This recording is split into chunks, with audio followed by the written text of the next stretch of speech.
नमस्कार और the deep dive में आपका स्वागत है। आज हम भारत ईरान संबंधों की बात करने वाले हैं।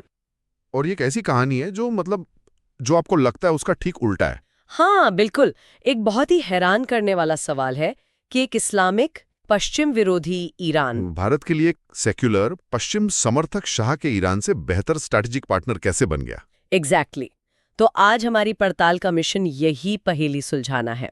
हम ये समझने की कोशिश करेंगे कि विदेश नीति मतलब विचारधारा से नहीं बल्कि जमीनी हकीकत और सख्त राष्ट्रीय हितों से चलती है। और हम देखेंगे कि 1979 की क्रांति ने कैसे पूरे खेल को पलट दिया। हाँ, और कैसे चाबहार, अफगानिस्तान और पाकिस्तान वाला फैक्टर वो गोंद है जो इन दोनों देशों को जोड़े हुए है। और इसमें एक बहुत बड़ा अगर मगर भी छुपा है, वो ये कि अगर ईरान का मौजूदा शासन गिर जाता है तो यह भारत के लिए एक रणनीतिक दुस्वप्न क्यों साबित हो सकता है।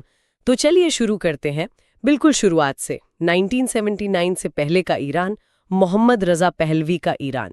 हाँ, शाह का ईरान। जब हम आज उस दौर की तस्वीरें देखते हैं तो वो किसी यूरोपीय देश जैसा लगता है, सेक्युलर, मॉडर्न, पश्चिमी।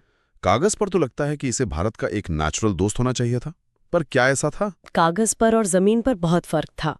देखिए, पहलवी का ईरान मॉडर्न जरूर था लेकिन वो आजाद नहीं था। अच्छा। वो पूरी तरह से अमेरिकी खेमे में था। हमारे स्रोत उसे पश्चिमी एशिया में अमेरिकी हितों का एक क्या कहते हैं, क्षेत्रीय थानेदार कहते हैं। थानेदार, ये शब्द यहाँ बिल्कुल सही बैठता है। मतलब अमेरिका के इशारे पर काम करना। हाँ, और इस थानेदारी का मतलब था कि ईरान के हित सीधे सीधे भारत के हितों के खिलाफ जाते थे। ईरान उस समय बगदाद पैक्ट का सदस्य था, जो बाद में सेंटो बन गया। मतलब एक एंटी सोवियत क्लब। एग्जैक्टली, एक एंटी सोवियत क्लब जिसे अमेरिका का पूरा सपोर्ट था। और उस क्लब का एक स्टार मेंबर था पाकिस्तान। तो मतलब उनकी दोस्ती तो होनी ही थी। हाँ, दोस्ती तो होनी ही थी। उनकी पूरी विदेश नीति, उनके हथियार, उनकी ट्रेनिंग, सब एक ही पटरी पर चल रहे थे। और वो पटरी भारत की दिशा से बिल्कुल अलग थी। और ये सिर्फ थ्योरी नहीं है। हमारे पास जो दस्तावेज है वो बताते हैं कि 1965 और 1971 की जंगों में शाह के ईरान ने हमेशा पाकिस्तान का साथ दिया। 1965 की जंग में तो उन्होंने हद ही कर दी थी।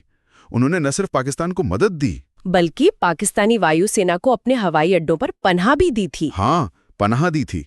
उनके लड़ाकू विमान ईरान में जाकर उतरते थे ताकि भारतीय हमलों से बच सकें। रिपोर्ट्स तो ये भी कहती हैं कि उन्हें रीफ्यूलिंग और स्पेयर्स भी दिए गए। मतलब ये तो सीधे सीधे भारत के खिलाफ एक सैन्य कार्रवाई में मदद करने जैसा हुआ। बिल्कुल। और 1971 में भी पैटर्न वही रहा। आर्थिक और सैन्य सप्लाई जारी रखी। शाह का ईरान पाकिस्तान को सबसे ज्यादा मदद देने वाले देशों में से एक था। तो तस्वीर बिल्कुल साफ है। विचारधारा में समानता के बावजूद शाह के ईरान के रणनीतिक हित पूरी तरह से भारत के खिलाफ थे। बिल्कुल। वो उस टीम का हिस्सा थे जिसका कप्तान अमेरिका था और एक अहम खिलाड़ी पाकिस्तान था। और फिर आया 1979, एक साल जिसने सिर्फ ईरान का नहीं बल्कि पूरे दक्षिण एशिया का जियोपॉलिटिकल नक्शा हमेशा के लिए बदल दिया। ये सिर्फ एक सरकार का बदलना नहीं था, ये एक सिस्टम रीसेट था। सिस्टम रीसेट सही शब्द है। हाँ, जैसा कि एक स्रोत में कहा गया है, ये ईरान की रणनीतिक पहचान का पूर्ण उल्टाव था। जो ईरान अमेरिका का सबसे मजबूत स्तंभ था, वो रातों रात अमेरिका का सबसे बड़ा दुश्मन द ग्रेट सेटन बन गया। एग्जैक्टली। ईरान ने सेंटो जैसे सभी पश्चिमी गठबंधनों को छोड़ दिया। उनकी पूरी विदेश नीति का आधार ही पश्चिम विरोध बन गया। और इसी बड़े उल्टाव ने भारत के लिए एक अप्रत्याशित अवसर पैदा कर दिया, क्योंकि पाकिस्तान तो अमेरिकी खेमे में ही बना रहा। हाँ, और यहीं आकर दोनों के इंटरेस्ट्स मतलब हित मैच हो गए। देखिए, भारत ने हमेशा गुटनिरपेक्षता की नीति अपनाई थी। हम हमेशा से पश्चिमी दबाव का विरोध करते आए थे। तो नए ईरान की नज़र में भारत एक ज्यादा तार्किक साझेदार के रूप में उभरा। हमारे बीच कोई दुश्मनी का इतिहास नहीं था और अब एक साझा हित था। क्षेत्र में बाहरी शक्तियों, खासकर अमेरिका के प्रभाव को सीमित करना। लेकिन ये दोस्ती सिर्फ बातों तक ही सीमित थी या इसका कोई ठोस जमीन पर दिखने वाला नतीजा भी निकला?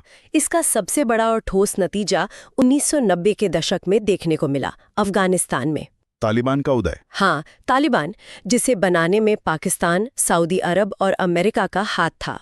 भारत के लिए तो तालिबान एक बहुत बड़ा सुरक्षा खतरा था। और ईरान के लिए भी। उनके लिए तो दोहरा खतरा था।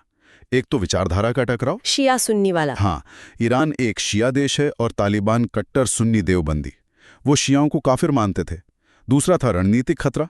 पाकिस्तान एक तालिबान नियंत्रित अफगानिस्तान के जरिए ईरान पर दबाव बनाना चाहता था। तो यहाँ भारत और ईरान की चिंताएं बिल्कुल एक जैसी थीं। और इसी साझा चिंता ने दोनों देशों को नॉर्दर्न अलायंस का समर्थन करने के लिए एक साथ ला खड़ा किया। वो गुट जो तालिबान के खिलाफ लड़ रहा था। हाँ, भारत उन्हें वित्तीय मदद दे रहा था, तो ईरान उन्हें सैन्य सप्लाई और अपनी जमीन इस्तेमाल करने दे रहा था, जबकि दूसरी तरफ पाकिस्तान खुलकर तालिबान का समर्थन कर रहा था। ये एक निर्णायक मोड़ था। बिल्कुल। इसने साबित कर दिया कि शाह के ईरान के विपरीत इस्लामिक ईरान के रणनीतिक हित भारत के साथ जुड़ चुके थे। ठीक है, तो अफगानिस्तान ने एक कॉमन ग्राउंड तैयार किया, लेकिन इस नई दोस्ती की सबसे बड़ी और स्थायी निशानी क्या है? जाहिर है हम चाबहार बंदरगाह की बात कर रहे हैं। बिल्कुल, चाबहार। और ये सिर्फ एक बंदरगाह नहीं है। नहीं, बिल्कुल नहीं। स्रोतों में इसे भारत की सबसे महत्वपूर्ण महाद्वीपीय पहुंच परियोजना कहा गया है। ये उससे कहीं ज्यादा है। ये भारत की पूरी मध्य एशियाई रणनीति की धुरी है। इसकी अहमियत को 3 स्तरों पर समझना जरूरी है। पहला तो सबसे साफ है, पाकिस्तान को बाईपास करना। हाँ, ये सबसे तात्कालिक और महत्वपूर्ण कारण है। भारत की अफगानिस्तान और मध्य एशिया तक पहुंचने की राह में हमेशा पाकिस्तान एक रोड़ा रहा है। वो जमीनी रास्ता देने से मना करता है। चाबहार भारत को इस निर्भरता से पूरी तरह मुक्त कर देता है। पाकिस्तान का जो एक वीटो पावर था वो खत्म। एग्जैक्टली। भारतीय समान समंदर के रास्ते चाबहार जाता है और वहां से सीधे अफगानिस्तान। और दूसरा स्तर? अक्सर इसकी तुलना पाकिस्तान के ग्वादर बंदरगाह से की जाती है। सही। दूसरा स्तर है चीन को एक रणनीतिक जवाब देना। ग्वादर जो चीन ने बनाया है वो चाबहार से सिर्फ 170 किलोमीटर दूर है। बहुत पास है। हाँ, तो ग्वादर के जरिए चीन अरब सागर में अपनी सीधी पहुंच बना रहा है। ऐसे में चाबहार उस क्षेत्र में भारत की रणनीतिक उपस्थिति सुनिश्चित करता है। एक रणनीतिक संतुलन का खेल है। बिल्कुल। और तीसरा पहलू, जो शायद भविष्य के लिए सबसे ज्यादा अहम है, मध्य एशिया का गेटवे। कजाकिस्तान, उज्बेकिस्तान, ये सभी देश लैंडलॉक्ड हैं। हाँ, जमीन से घिरे हुए हैं। उनके पास समंदर तक पहुंचने का सीधा रास्ता नहीं है। चाबहार उन्हें हिंद महासागर तक पहुंचने का सबसे छोटा और सबसे सुरक्षित रास्ता देता है। और ये देश इसका इस्तेमाल करने में रुचि भी दिखा रहे हैं। गहरी रुचि दिखा चुके हैं। लेकिन हमें ये भी नहीं भूलना चाहिए कि अमेरिकी प्रतिबंधों की तलवार हमेशा चाबहार पर लटकती रहती है। इसमें कोई शक नहीं है। भारत को इसे चालू रखने के लिए बहुत ही बारीक डिप्लोमेटिक बैलेंसिंग करनी पड़ी है। हाँ, और हम काफी हद तक सफल भी रहे हैं। बिल्कुल।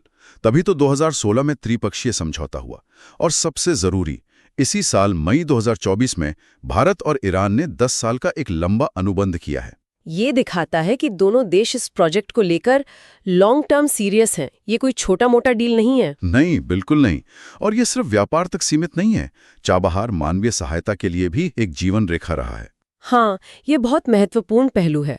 भारत ने चाबहार के रास्ते ही अफगानिस्तान को लाखों टन गेहूं भेजा है। गेहूं, दालें, दवाइयां। कोविड महामारी के दौरान भी इसका बहुत इस्तेमाल हुआ है। ये दिखाता है कि ये रिश्ता सिर्फ रणनीतिक नहीं बल्कि व्यावहारिक भी है। ठीक है, तो ये तो हुई आज की बात। लेकिन जियोपॉलिटिक्स में कुछ भी हमेशा के लिए नहीं होता। और यहीं पर एक बहुत बड़ा व्हाट इफ सामने आता है। क्या होगा अगर ईरान का ये मौजूदा रजीम, ये सरकार गिर जाए? सुनने में तो शायद कुछ लोगों को अच्छा लगता है, पर हमारे सोर्सेस कुछ और ही कहानी बताते हैं। ये एक बहुत ही खतरनाक धारणा है कि मौजूदा ईरानी शासन का गिरना भारत के लिए अच्छा होगा। अगर ईरान में एक नई पश्चिम समर्थक सरकार आती है तो ऐतिहासिक पैटर्न के आधार पर ये उम्मीद की जा सकती है कि वो पुराने गठबंधनों की ओर लौटेगी। बिल्कुल। पहला और सबसे बड़ा खतरा तो यही होगा कि ईरान वापस अमेरिकी खेमे में चला जाएगा। और जब भी ईरान अमेरिकी खेमे में रहा है, उसके हित पाकिस्तान के साथ जुड़े हैं। सेंटो के दिन वापस आ सकते हैं, भले ही किसी नए नाम से। हाँ, और उस नए गठबंधन में भारत के लिए कोई जगह नहीं होगी और इसका सीधा असर पड़ेगा चाबहार पर। क्या ये प्रोजेक्ट खतरे में पड़ सकता है? खतरे में पड़ सकता है। ये पूरी तरह से बंद भी हो सकता है। एक नई ईरानी सरकार जो अमेरिका के दबाव में होगी, वो भारत को चाबहार से बाहर का रास्ता दिखा सकती है। तो भारत का मध्य एशिया तक पहुंचने का सपना, पाकिस्तान को बाईपास करने की रणनीति, सब एक झटके में खत्म हो सकता है। ये एक बहुत बड़ा जोखिम है। और एक तीसरा जोखिम भी है, कश्मीर का मुद्दा। हाँ, ये एक बहुत ही संवेदनशील मुद्दा है। इस्लामिक गणराज्य ईरान ने अपनी इस्लामिक पहचान के बावजूद कश्मीर पर हमेशा एक बहुत ही संयमित रुख अपनाया है। उन्होंने इसे मोटे तौर पर भारत का आंतरिक मामला माना है। बिल्कुल। कभी भी पाकिस्तान की तरह अंतर्राष्ट्रीय मंचों पर इसे नहीं उछाला। लेकिन एक नई पश्चिमी गठबंधन वाली सरकार का रुख अलग हो सकता है। वो मानव अधिकार और लोकतंत्र की पश्चिमी भाषा बोलेगी। एग्जैक्टली वो पाकिस्तान के रुख का समर्थन कर सकती है या फिर मानव अधिकारों की तटस्थता की बात कर सकती है, जो असल में भारत पर दबाव बनाने का एक नया जरिया होगा। तो मतलब ये निकलता है कि भारत किसी शासन या विचारधारा का बचाव नहीं कर रहा है, भारत अपने ठोस रणनीतिक हितों का बचाव कर रहा है। बिल्कुल। इस्लामिक गणराज्य ने अपनी तमाम खामियों के बावजूद भारत की रेड लाइंस का सम्मान किया है। उन्होंने पाकिस्तान को संतुलित करने में मदद की है और कश्मीर में सीधे हस्तक्षेप से बचे हैं। तो आज की हमारी चर्चा से जो तस्वीर निकल कर आती है वो ये है कि भारत ईरान संबंध व्यावहारिक और हित आधारित विदेश नीति का एक क्लासिक केस स्टडी है। हाँ, ये दिखाता है कि भू राजनीति में विचारधारा के लेबल से कहीं ज्यादा जमीनी हकीकत मायने रखती है। शाह का सेक्युलर ईरान हमारा विरोधी था और खुमैनी का इस्लामिक ईरान एक जरूरी भागीदार बन गया। ये पूरी तरह से एक जियोपॉलिटिकल ऑपोजिट डे जैसा है। आपने बिल्कुल सही कहा। भू राजनीति उम्मीदों को नहीं बल्कि पैटर्न की पहचान को पुरस्कृत करती है, और यहाँ पैटर्न स्पष्ट है। जब ईरान के हित पश्चिम और पाकिस्तान के साथ जुड़े थे तो वो भारत के खिलाफ था, जब हित बदले तो वो भारत के करीब आया। स्रोतों की इस गहरी पड़ताल के बाद एक सवाल दिमाग में आता है। आज की दुनिया में जहां एक तरफ ईरान पर अमेरिकी प्रतिबंधों का लगातार दबाव है और दूसरी तरफ भारत, मध्य पूर्व, यूरोप आर्थिक गलियारा IMEC जैसे नए रास्ते उभर रहे हैं जो ईरान को बाईपास करते हैं। हाँ, तो क्या ये पूरी तरह से हितों पर आधारित साझेदारी लंबे समय तक टिक पाएगी? और अगर नहीं, तो अपने रणनीतिक हितों को सुरक्षित करने के लिए भारत को और कौन से वैकल्पिक रास्ते अभी से तलाशने शुरू कर देने चाहिए?